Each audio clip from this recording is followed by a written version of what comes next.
adalah mengenai rumusan berkaitan artikel yang kami pilih, iaitu terdapat 6 jenis artikel yang kami pilih. 5 adalah berkaitan analisis sentimen dan 1 berkaitan ADA. Terdapat 6 bahagian di dalam poster kami, iaitu maksud, pengenalan, langkah serta teknik yang digunakan, keputusan, perbincangan serta kesimpulan.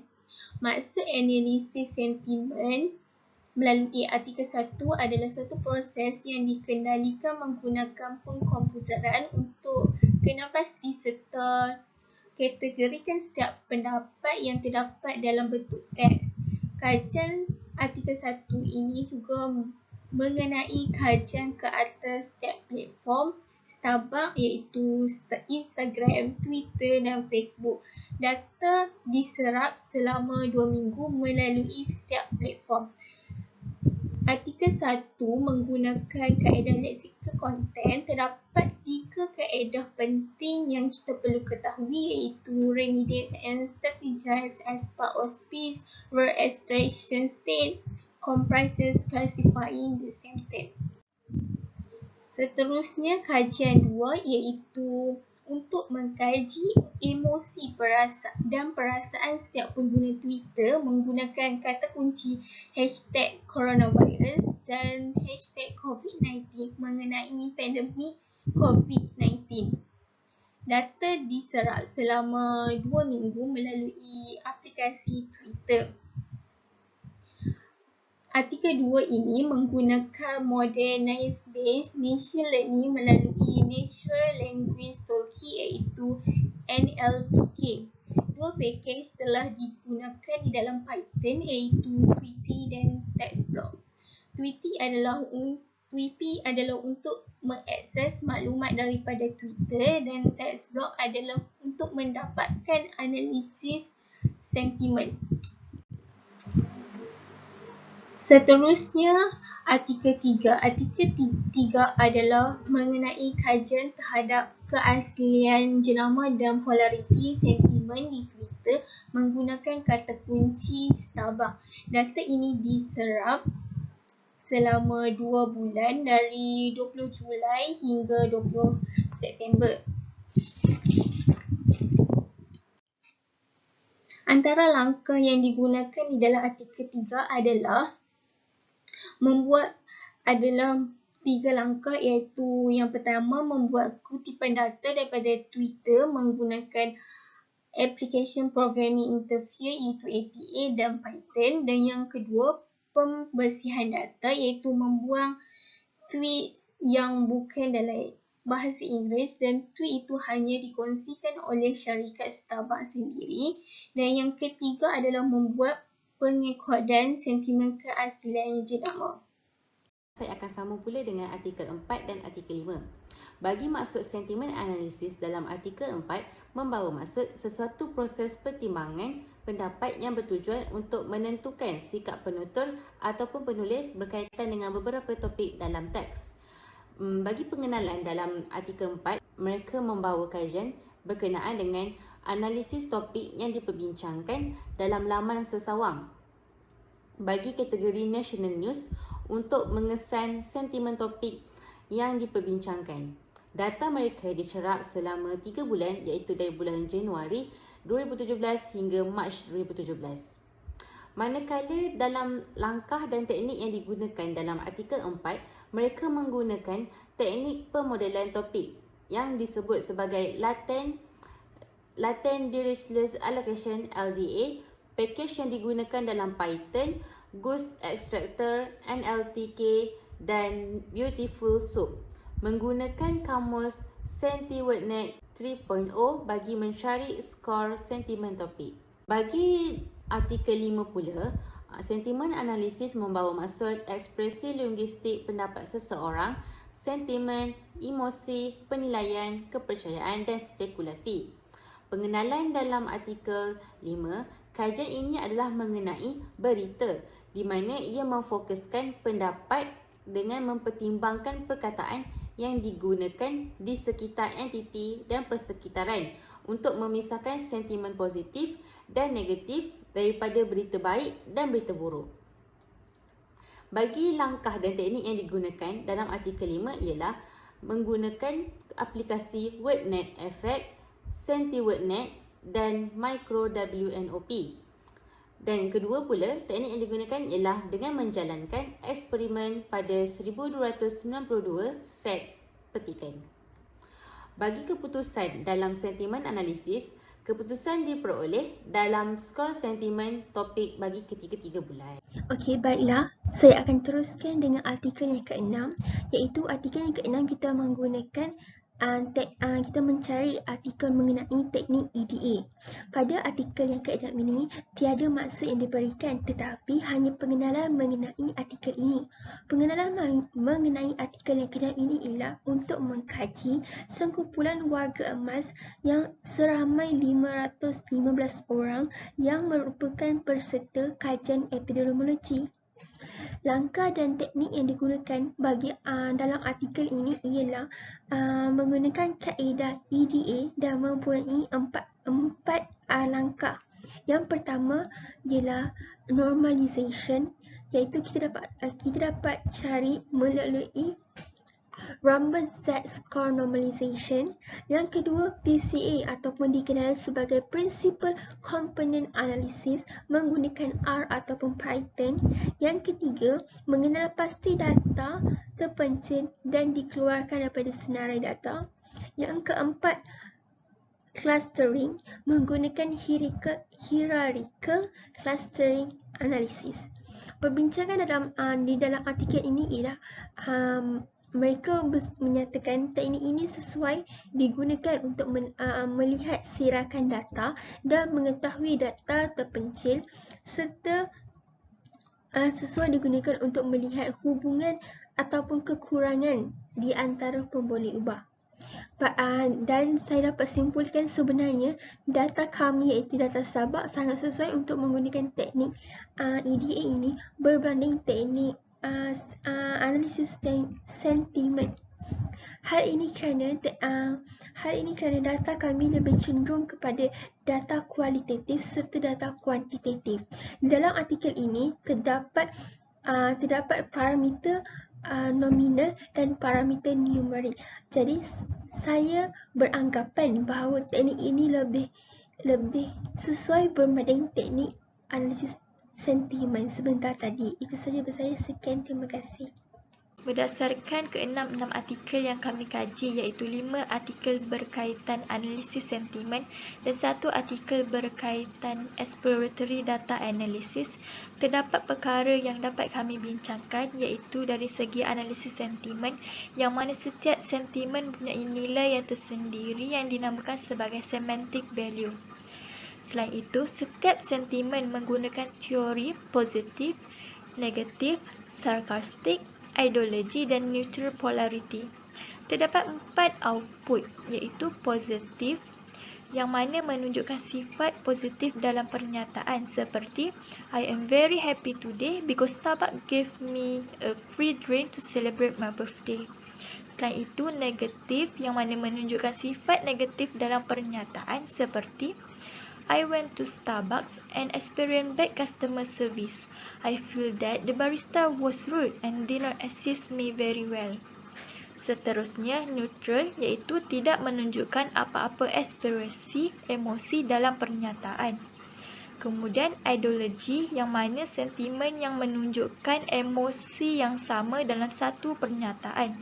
Dan akhir sekali, sarkastik, menunjukkan irony, mocking or conveys contempt. Contohnya, Starbucks, why do you have so many promotions? Don't be so naughty.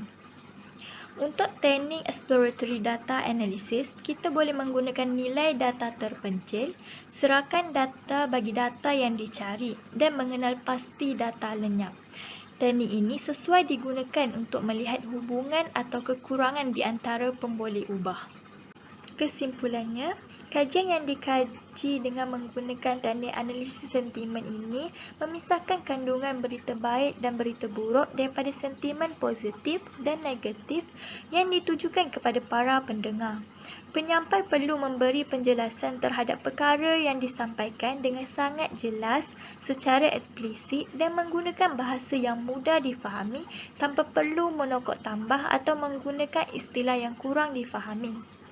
Bagi kajian yang menggunakan teknik exploratory data analysis, teknik ini sesuai digunakan untuk melihat hubungan atau kekurangan di antara pemboleh ubah. Itu sahaja daripada kami. Sekian, terima kasih. Assalamualaikum dan salam sejahtera. Sekarang saya akan membentangkan tutorial membuat analisis menggunakan program R atau Python. Di sini kami ada menyediakan 4 tutorial di mana kami telah membahagikan kepada 2, iaitu 2 tutorial berkaitan dengan analisis sentimen dan 2 tutorial berkaitan dengan exploratory data analysis. Jadi tutorial yang pertama iaitu berkaitan dengan teknik analisis sentimen. Package yang digunakan adalah Tidyverse. Jadi langkah untuk melakukan analisis sentimen ini adalah yang pertama, memuatkan package yang diperlukan seperti package Tidyverse, iaitu untuk memanipulasi data dan plot. Yang kedua, package string R, iaitu untuk pembersihan teks dan ungkapan biasa. Seterusnya, package tidy text untuk mendirikan fungsi perlombongan teks tambahan. Seterusnya, data yang kita gunakan perlu berada dalam format yang kemas dengan menjalankan pengkemasan teks ataupun text tidying. Seterusnya, menggunakan set data sentimen NRC untuk menilai sentimen yang pelbagai seperti sentimen positif dan ataupun negatif yang diwakili dalam keseluruhan data. Jadi seterusnya, analisis jumlah perkataan yang menyumbang pada setiap sentimen menggunakan B. Jadi kita akan mengira berapakah jumlah bagi setiap sentimen positif dan negatif. Dan yang terakhir, membuat pemvisualan untuk menilai perkataan yang paling banyak digunakan, iaitu dalam bentuk bar plot. Saya akan teruskan dengan tutorial 2. Tutorial 2 juga menggunakan teknik yang sama seperti tutorial 1, iaitu analisis sentimen. Package yang digunakan di dalam tutorial 2 ialah package TM, iaitu package text mining. Package text mining ini digunakan untuk membuang nombor, tanda baca dan juga kata henti. Contoh tanda baca ialah koma, tanda seru, tanda tanya dan lain-lain lagi. Manakala kata henti pula ataupun dikenali sebagai stop words dalam bahasa Inggeris merupakan perkataan yang biasa digunakan dalam bahasa dan stop words ni merupakan perkataan yang tidak penting di dalam data. Contohnya ialah is, the, on, at dan lain-lain lagi. Package kedua yang digunakan di dalam tutorial 2 ialah package CUZ, iaitu package yang digunakan untuk mendapatkan skor sentimen dan juga pengelasan emosi. Langkah untuk mendapatkan analisis sentimen yang pertama ialah data yang digunakan adalah dalam bentuk CSV dan data ini akan diimportkan ke dalam R menggunakan fungsi read.csv. Seterusnya package TM akan dimuatkan, iaitu package text mining. Yang ketiga ialah membina korpus, iaitu memuatkan vektor atau teks data sebagai korpus. Okey, korpus ni merupakan pengumpulan teks dokumen untuk mengaplikasikan text mining. Langkah yang keempat ialah membersihkan teks menggunakan fungsi TM map. Okey, membersihkan teks ni bermaksud membuang nombor, tanda baca, kata henti dan juga menukarkan perkataan di dalam setiap teks tu kepada huruf yang kecil. Langkah yang kelima ialah membina matrix dokumen menggunakan fungsi term document matrix. Matrix dokumen ini merupakan jadual yang mengandungi kekerapan perkataan. Jadi dalam setiap baris tu mempunyai perkataan. Jadi setiap perkataan yang berulang mempunyai kekerapan yang tinggi mengikut baris. Yang keenam ialah memuatkan package SUZ, iaitu untuk mendapatkan skor sentimen dan juga pengelasan emosi. Yang ketujuh ialah mengimportkan balik data yang digunakan ke dalam R menggunakan fungsi yang sama, iaitu fungsi read.csv. Seterusnya menggunakan fungsi get NRC sentiment untuk mendapatkan skor sentimen. Fungsi get NRC sentiment ni akan mengembalikan data frame dengan setiap baris mewakili ayat dalam data yang asal. Dan langkah yang terakhir ialah membina carta palang berdasarkan skor sentimen. Okey, di sini ini merupakan output untuk tutorial 2, di mana output ini merupakan langkah yang ke-8, iaitu langkah untuk mendapatkan skor sentimen dengan menggunakan fungsi get NRC sentiment. Manakala ini pula merupakan output bagi langkah yang ke-9, iaitu carta palang yang dibina berdasarkan skor sentimen. Itu sahaja daripada saya. Untuk tutorial 3 dan 4 pula, kami menggunakan teknik Exploratory Data Analysis (EDA) dan package yang digunakan adalah Tidyverse dalam R. Package ini adalah dimuat turun dan ia merupakan koleksi package R yang direka untuk sains data yang mempunyai falsafah, reka bentuk, tata bahasa dan struktur data.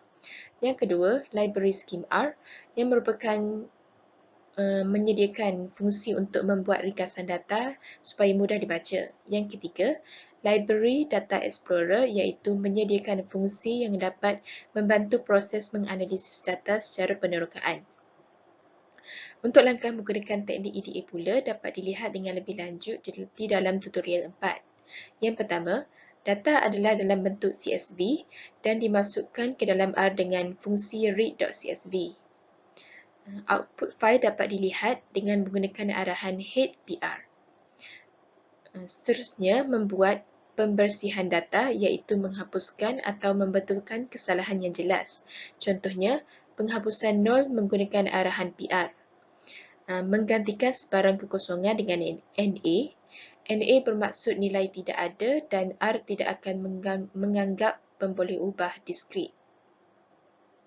Seterusnya, menganalisis data menggunakan package Data Explorer di dalam R dan ia adalah dimuat turun untuk mendapatkan gambaran keseluruhan data. Visualisasi struktur keseluruhan data dapat dilihat dengan menggunakan coding plot _str. Akhir sekali, visualisasi data dapat dilihat menggunakan contohnya bar plot, menggunakan coding plot _bar ataupun graph histogram menggunakan plot _histogram PR.